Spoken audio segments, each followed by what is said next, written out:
Singapore general হাসপাতালে চিকিৎসাধীন ইনকিলাব মঞ্চের মুখপাত্র ও ঢাকা-৮ আসনের সম্ভাব্য প্রার্থী শরীফ ওসমান হাদী মারা গেছেন। ইন্না লিল্লাহি ওয়া ইন্না ইলাইহি রাজিউন। দর্শক, এ বিষয়ে আরও জানার চেষ্টা করব সহকর্মী আহমেদ রেজার কাছ থেকে। রেজা, এমন একটি দুঃসংবাদ আমাদের দিতে হচ্ছে।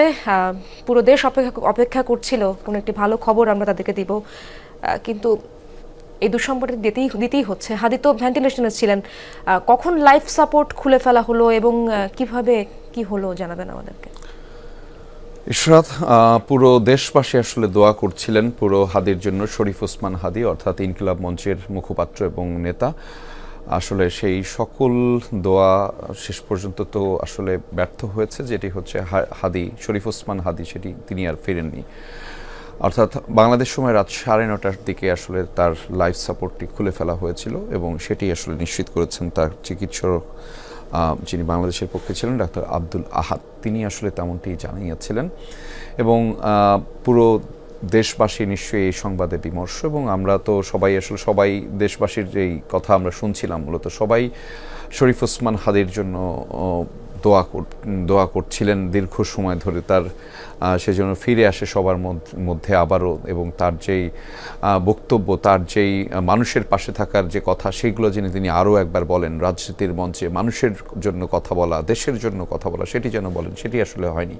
আমি একটু এক নাগারে আপনাদেরকে একটু জানিয়ে দিতে চাই যে ঠিক 12 তারিখে হাদির দুপুরের পরে, অর্থাৎ জুমার নামাজের পরে, দিনটি ছিল শুক্রবার, জুমার নামাজের পরে মূলত হাদিকে গুলি করে। আততায়ীর গুলির যে কথা আমরা জানছিলাম, এখনও সন্দেহভাজন বেশ কয়েকজন আছে যাদেরকে পুলিশের পক্ষ থেকে মূলত কোনো ধরনের এখন পর্যন্ত কাউকে তেমনভাবে সন্দেহভাজন কাউকে আটক করতে পারেনি। এবং তারপরে প্রথমে আপনাকে একটা বলে রাখি, আপনি নিশ্চয়ই জানেন, তারপরে দর্শকদের জন্য আরও একবার বলে রাখা, যে প্রথম ধাপে ঢাকা মেডিকেল কলেজ হাসপাতালে অস্ত্রোপচার করা হয় এবং সেখানে প্রথম ধাপের অস্ত্রোপচার শেষে মূলত তাকে স্থানান্তর করা হয়েছিল রাজধানীর এভারকেয়ার হাসপাতালে, এবং সেখানেও কিন্তু তিনি প্রায় 3 থেকে 4 দিন সেখানে অবস্থান করছিলেন। অর্থাৎ গত সোমবার, শুক্রবারের পরে গত সোমবারে কিন্তু তাকে স্থানান্তর করা হয়েছিল আরও উন্নত চিকিৎসার জন্য সিঙ্গাপুরের যে জেনারেল হাসপাতাল সেখানে। এবং বলা হয়ে থাকে এই অঞ্চলের নিউরো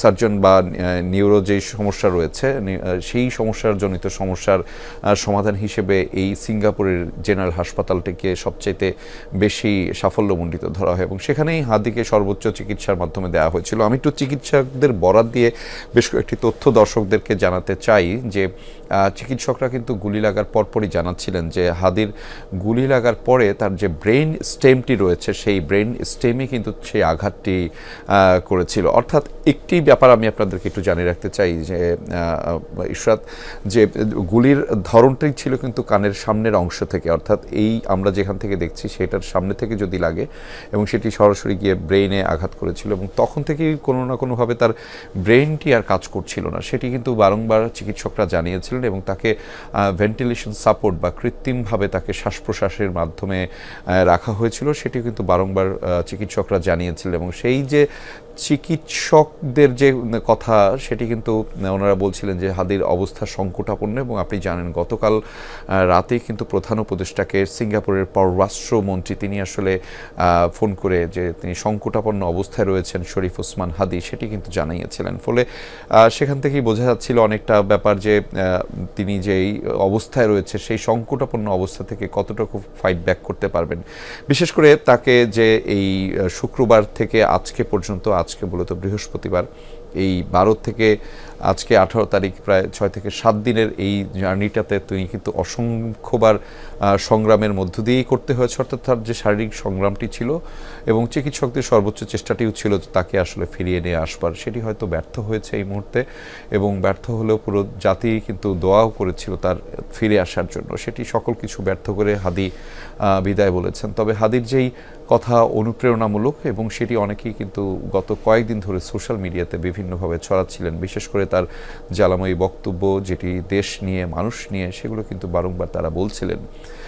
কিন্তু চিকিৎসকদের ভাষ্যমতে যেটি বলা হয়েছিল যে তার ব্রেইন ড্যামেজ বা ব্রেইনের ক্ষতিটা যে পর্যায়ে হয়েছে, সেটি আসলে সেখান থেকে ফিরে আসাটা অনেকটা কঠিন এবং মিরাকেল। আমি দু একজন চিকিৎসকের সাথেও কথা বলছিলাম, মূলত ইশরাত, তারা যেমনটি জানিয়েছিলেন যে এই সমস্ত রোগীর ক্ষেত্রে তাদের প্রথম ধাপে যে 48 থেকে 72 ঘন্টার একটি অবজারভেশনে রাখতে হয়, সেই সময় আসলে অনেক সময় অনেক রোগী রেসপন্স করে, কিন্তু দুঃখের বিষয় যেটা হচ্ছে যে প্রথম 48 ঘন্টা থেকে 72 ঘন্টায় হাদি কোনোভাবে কোনো ধরনের রেসপন্স করেনি। অর্থাৎ তার গুলি লাগার পরের যে সময়টা, যে 48 ঘন্টা, সেটি খুবই গুরুত্বপূর্ণ ছিল এবং 48 থেকে 72 ঘন্টার মধ্যে তেমনভাবে রেসপন্স, অর্থাৎ শারীরিকভাবে রেসপন্সটি তিনি কিন্তু করেননি, এবং তাকে যে কৃত্রিমভাবে যে ভেন্টিলেশন বা শ্বাস প্রশ্বাসের প্রক্রিয়া করা হচ্ছিল সেটি দীর্ঘ সময়, এবং এই যে স্থানান্তরের প্রক্রিয়া ঢাকা থেকে সিঙ্গাপুর, সেখানেও কিন্তু সেই আমরা দেখি যে কৃত্রিমভাবে শ্বাস প্রয়োগের মাধ্যমে, শ্বাস প্রশ্বাসের ত্বরান্বিত করবার মাধ্যমে তাকে আসলে